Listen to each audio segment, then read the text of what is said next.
Hey, congrats to Jason in St. Clair Shores. Won those Red Wing tickets for tomorrow night's game against the New York Islanders. We'll have more tickets to give away tomorrow for Wednesday's game. And middle of the week, we've got a pair of tickets for the Lions' home finale against the Pittsburgh Steelers. You want to get Red Wing tickets? NHL.com/Red Wings. Got TJ Lang in studio. That's a more joyful topic. Can we talk about the Red Wings? Yeah, let's talk about John Gibson. Let's talk about a West Coast trip. You know we got to talk about the Lions. We're pretty close to being full-time hockey season. Oh, you excited? Actually, 1 week away. No, because that means football season. Yeah, exactly. Yeah, football season for us locally. Yeah, man. Yeah, one step closer to March. It's like talking to some guys yesterday. It's just like you could tell they were down, man. Like, you know, it was a quiet locker room. Always is after a loss, but it was. It quickly just went to like a screw it. Like, let's just win next week, man. See what happens, right? Like, it's all you really can do. Yeah. And it sucks, you know, with 3 weeks left to be fully against the wall. But so do you want to ask him your trigger words? Oh, yeah, Please. That's great. I wrote down a bunch of questions I think that could trigger TJ. The first, can we... He's closer than to you than I am, so I'm just saying exercise caution. When I ask the questions, I'll ask you already answered these? Oh, yeah. Okay. Yes. All right, first question. Can we say the Lions are pretenders? Those are fighting words. TJ, when you play the best and you measure up against the best and you fall short, you're pretenders. When you haven't won back-to-back games in what'll end up be almost 90 days, TJ, if they do it. Don't let them bully you. What did you say, John? I said at the beginning of the year, did we think that they could contend for a Super Bowl? Yes. As the season goes on, you reevaluate your expectations. And I think it was the Minnesota, what was the game, in the Giants game where I was like, I don't know if this offensive line is going to be good enough. And as the injuries on the defense started to mount, I didn't see them as a Super Bowl contender. I think they're a playoff team. I think they can make the playoffs. Well, I don't know about that either. I think to be a pretender, it goes to where them, but it goes to what's your premise? What do you think they are? Do you think they are good enough to win a Super Bowl? Would you say because I still look at two different categories, like a Super Bowl favorite, like one of the top like 2 or 3 teams. Was that expectation coming in the season? Yeah, that would have been the expectation coming in. Okay. And even if we lower the bar, contender is like, hey man, you're a good team. You get in the playoffs, anything could happen, right? Like nobody's going to want to play you if you're playing hot. They're not doing that right now. Yeah. So I wouldn't use that word, but certainly it's like a trigger word. It's very disrespectful. offensive. Yeah, you don't want to call people that. But like if you ask Dan Campbell that question tomorrow. Are you guys pretenders? You're getting another drop. you're getting another couple drops. I'll be hovering over that dump button. you're getting another couple drops. I promise you that. Yeah, you might get a click, and then all of a sudden you're going to get a knock on the front door. Hey, Dan Campbell's here to do the interview in person. But I just think like we shouldn't have to dance around like either you're a contender or you're a pretender. When you play the Eagles, when you play the Packers twice, when you play the Rams, like those are the teams where you'd measure up and you'd say, if you can beat those teams, you're a contender. If you lose to all of them, that's the problem. Yeah. That's the problem is every good team you faced, it's like man, like just couldn't find a way. Right. Yeah.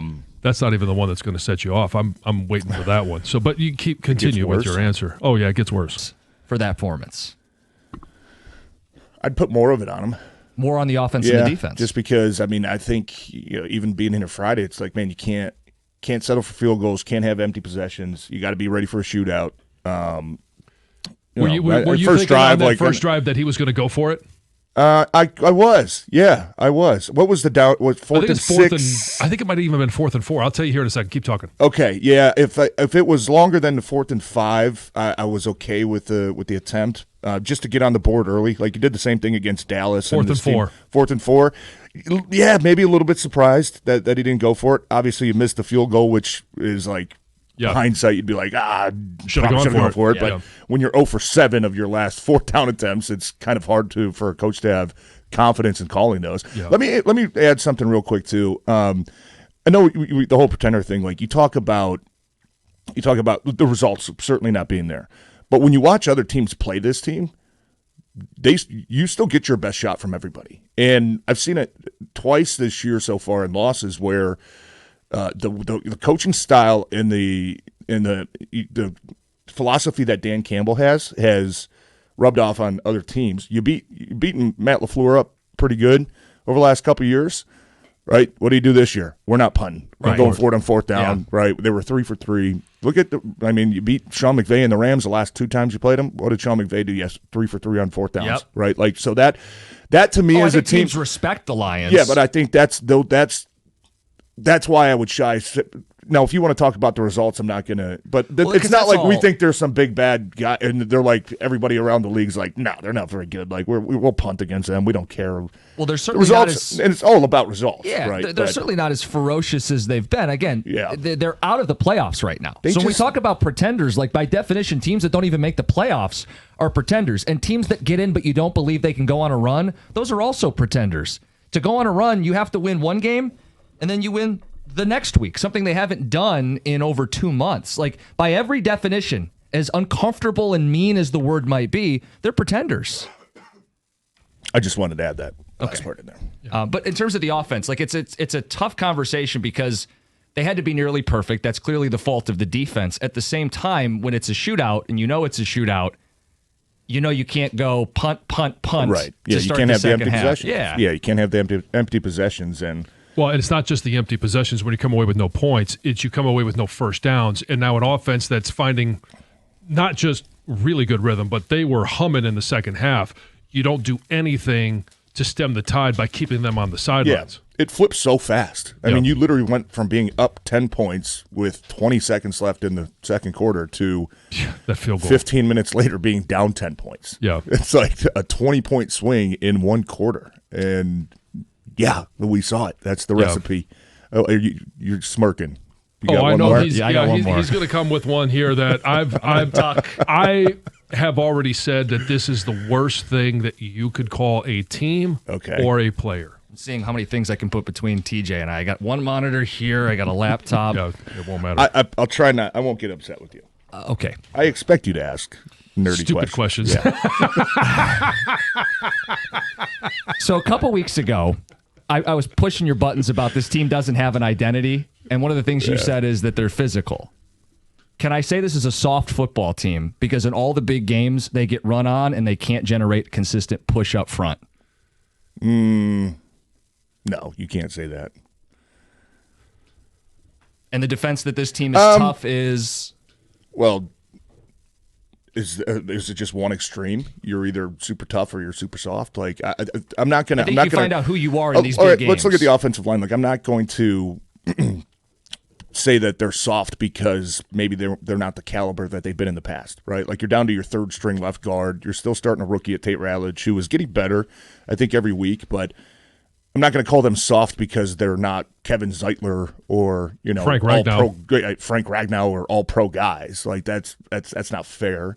I don't think their defense is soft. I just like it's not like when you watch them. I don't get the feeling that they're getting pushed around. It just feels like, hey, there's one guy here or there, that's just might be out of a gap, or one guy here that gets beat late. Like it's not the entire group that's just like getting mauled. So right? You would say it's a technique issue. I think it's technique. I think it's fundamentals. I think some of it's still scheme. Unfortunately, I watching a couple of the games where they're, the run game is struggling, and it's like, man, like. Thanksgiving against Green Bay, 4th and 3. Would I run the ball up the middle behind my backup center and my third string left guard? Probably not against the front like that, Yeah. But it's also, you can't hide the players. Like I still put more on the players. You got to find ways to go out there and execute. You're here for a reason. Yeah. But no, I would not. I would not call that this is soft football team. It's definitely a trigger word. I just know when they've run the ball well the last couple years, we attribute that to toughness, right? So the opposite of that is.